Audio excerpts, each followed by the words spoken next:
This is your checklist for the rest of your life. If something's not working in your relationship, this is the first place you go. 5 disciplines of love and 3 of passion. These 5 disciplines are what the game is all about. The first discipline we call the discipline of unconditional love and compassion. The discipline. Why do I call it a discipline? Because you don't always feel unconditionally loving and you don't always feel compassionate. If your triggers get fired, if something triggers your masculine or feminine, animal in you, that survival instinct in you based on something going on, you may not show up so, unconditional in your love and compassion. What this really means, put it in one phrase, put your lover what? It's not about you. That's the law. You put your lover first. If you are having problems in your relationship, I can promise you that the problem you're having right now is you're feeling pain right now, and it's because you're focused on yourself, not your partner. You're focused on what you're not getting. You're focused on what your partner's not giving you. You're focused on something that's not happening there. This is the number one law. You want to have an extraordinary relationship, tear up your rules, make this your number one rule. Number one rule is my lover comes first. My number one rule is if you're in love, you put their feelings and needs before your own. Second discipline, real quick, the discipline of absolute courage and vulnerability. Absolute courage and vulnerability. This is learning to love no matter what. I mean, truly no matter what. Now, how many people are going to do that? Not many. Not many people are going to have an extraordinary relationship. But what I mean by this is, if you have courage and vulnerability, that means you tell the truth. That means you open up. Most people, out of a lack of courage, hold back their gift. This idea that you're going to give pain to somebody you love, you're going to punish them, that takes no courage, that takes no vulnerability, that's just stupidity. So the more vulnerable you are, the more power you have, because love penetrates all. Third law is the law of positive intent. Yes. The discipline, I should say, of positive intent. By the way, discipline weighs ounces, regret weighs tons. Discipline weighs ounces, regret weighs tons. You don't follow these disciplines, you're going to have regret. Right? That's their disciplines, their commitments, they're things you're going to do no matter what. Discipline means even if it's not easy, you still do it, right? Discipline is, it's a habit. That's what a discipline is. It's a habit. It's the discipline of positive intent. You know the deeper truth that this is a no-blame game. You know that when something happens, no matter what it was, like when I said that to her, my girl knew, she and I made a decision early on. I decided, and this is a decision I encourage you to make if you haven't made it, or make it anew if you haven't made it in years. I decided I knew this woman's soul. Yeah. This woman's soul was as pure as anything I could ever dream of in my life. I knew that I loved this woman, her soul was pure, so no matter what happened, I would serve her, and no matter what happened, no matter what she said, no matter what she did, I would know, even if I couldn't figure out how, the intent was pure. The intent was wanting to get closer. It looks mean, but she's scared. It looks vicious, but she's just freaked out. And same thing with me. He looks like he's an unconscious asshole. He just doesn't know. It looks like he doesn't give a shit. He's actually a masculine male, and this is what they do, right? We shifted the meaning to always there's an empowering meaning because there's never negative intent, no matter what it looks like, no matter what was said. And by having that, along with that, the discipline of positive intent, in a sense, the no-blame game, we immediately apologize. It doesn't matter what has happened. If there's any argument we have, it's a playful argument, which is, I'm taking responsibility and she's taking responsibility. No, honey, it was my fault. No, it was my fault. And it's like, and we mean it sincerely. It doesn't matter what it is, because I hold myself as whatever she's feeling, ultimately it's my responsibility. Even if I didn't intend it, that's it. So I take responsibility. I'm sorry, honey. I'm sorry your feelings were hurt. She does it with me also. And since we both are constantly doing it, it makes it like there's nobody ever blaming somebody else. So think about this. We put each other first. If we find we're not, we change that immediately, right? We immediately look at, we got to be courage and vulnerable. We've got to tell the truth. That's really what that is. Tell the truth with kindness, with love, with making nobody wrong, because we both know we have positive intent. And you break through all the bullshit with this. Mm-hmm. And with an apology, rather than I'm sorry you, always have I. Yes. Always I. Honey, I'm sorry today when I upset you, or I'm sorry today if I upset you. Having the word I and owning it neutralizes. It's such a crazy, and we so underrate an apology of ownership. Owning something, who cares? When you love each other, who cares about being right or wrong? And if there really is an unconscious action, and even if it wasn't your intent, even if it wasn't unconscious, even if it was a misinterpretation, who cares? Own it. You own it, and it neutralizes that, and it only brings you closer. It's extraordinary. And you got to remember, no matter what they did, that's not who they are. If you can remember that, human behavior is not a reflection of the human spirit.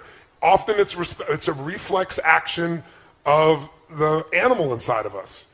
And if you can know that, you know their spirit and you know their soul, then you know when people get insecure, when they get uncertain, when they go in survival, I've done it, you've done it, we've all done it. So instead of judging and making them wrong because you're scared of being hurt again, you got to come back to, I know what their intent is, I know it's positive. When you question my intent, you end the relationship. You question my behavior, you got every right to do that, even if I disagree with you. You just never question intent. I'd underline that, I'd bold it, I'd go on. If you question intent, you are destroying the relationship.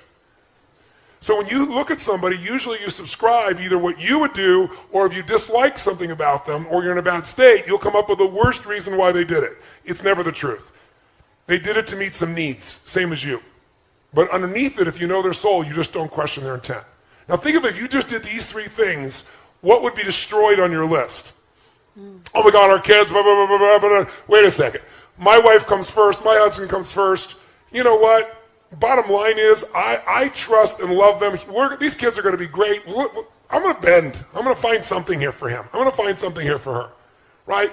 And I'm making this so crazy. I'm being so upset. What am I really upset about? I'm upset thinking my kids are not going to be the way I want them to be.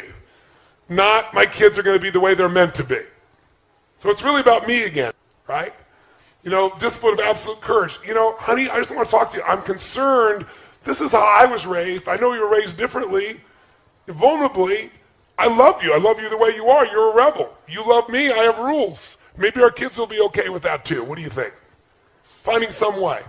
You know, knowing that there's positive intent will kill any anger or upset inside this piece. Fourth one of the 5 disciplines. Fourth is the discipline of honorable language and moment-to-moment awareness. Honorable language. There is power in love, adoration, and praise. And most of us don't use it enough. Most of us don't praise enough. And when I say praise, make a note. If you're going to praise your man or your woman, you must praise them specifically, not generally. But moment to moment, being consciously aware of the impact that you're having with your language and your presence on your partner. And your language as well. Body language, words, deeds. It's knowing you have an impact and seeing that impact. You know, if I'm doing something and I look over and I see my girl is not in a great place, I don't continue.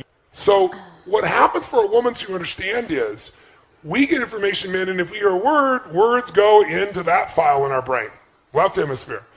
Emotions go on the other side. But when you say a word to a woman, it hits both hemispheres. It's like if I asked you, where were you on, you know, the 11th of August in 2001? But if I asked you, where were you on 9/11? How many remember exactly where you were in the room when you heard about it, or you were there, you saw it? Because information with emotion is remembered forever. And for women, words that you say mean a lot because they determine whether she's pleasing you or not.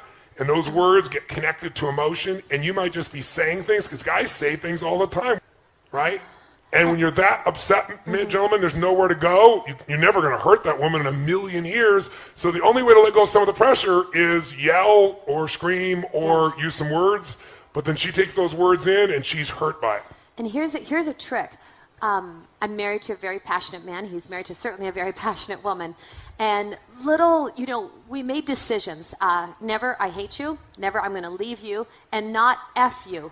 Tone will say, F, F, F, mother F. Like, I mean, it can come flying out of his mouth and have such a level of intensity. But F, for F's sake, whatever that might be is different than... Never to you. That, and one other big one I'll give you is, if you ever threaten the end of the relationship, end it. Yep. Because if you ever threaten it, when people go to put their button on the button, just to threaten it because they're so frustrated, the moment you do that, somewhere in the psyche of your partner, they think, oh my God, they could leave me, and I'm gonna have to do this first. And so they put their finger on the button, and then all it takes is enough times of doing that, enough years of doing that, and one day somebody will push the button. If you are committed to the relationship you're in, ban for life. Yes. For multiple lifetimes, for those of you who are going to come back 6 and 7 times like some of the people here did. You ban for multiple lifetimes. I will never, ever, ever threaten. Never. Neither of you ever threatens to leave. If you threaten to leave, relationship's over. It might take 3 more years, 5 more, 10 years, but it's over. If you want to be in a relationship with this person, don't ever, ever, ever threaten. And if you did before, it's off limits forever. No exceptions, doesn't matter how mad you are.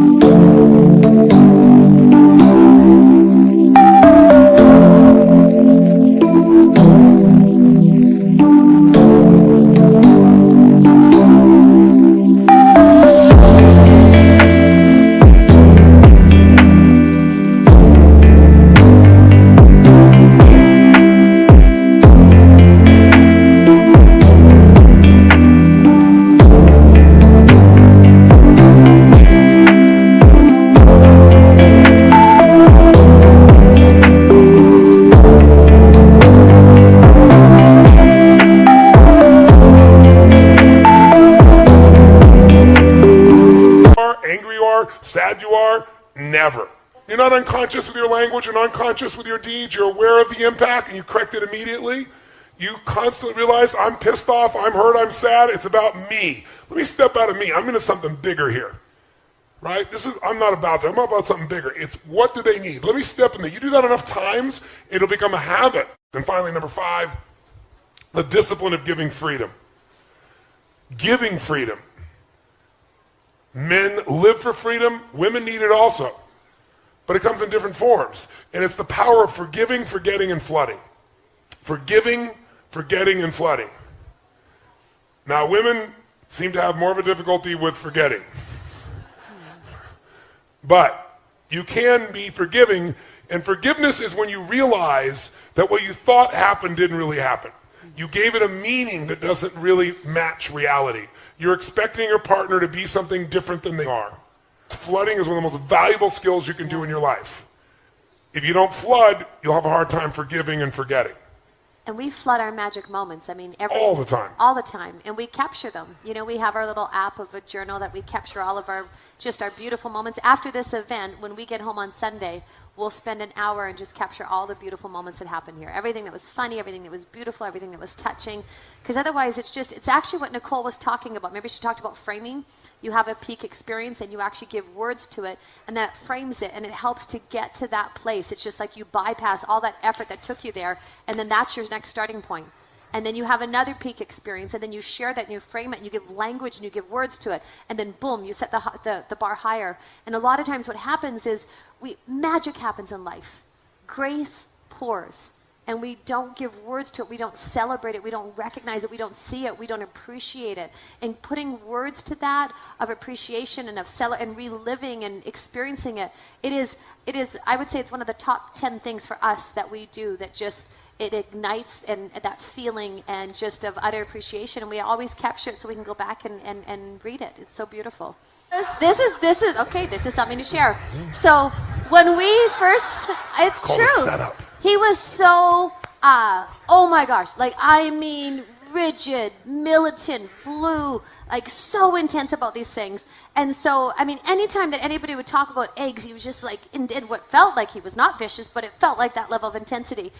And so we were together, and I was feeling like I needed more protein. And we share everything, and it was so crazy because I started to eat eggs, and I literally, and I didn't tell him. Oh my God! No, this sounds nuts, but I did not tell him, and I felt like I was having a freaking affair with an egg. And I would go into the...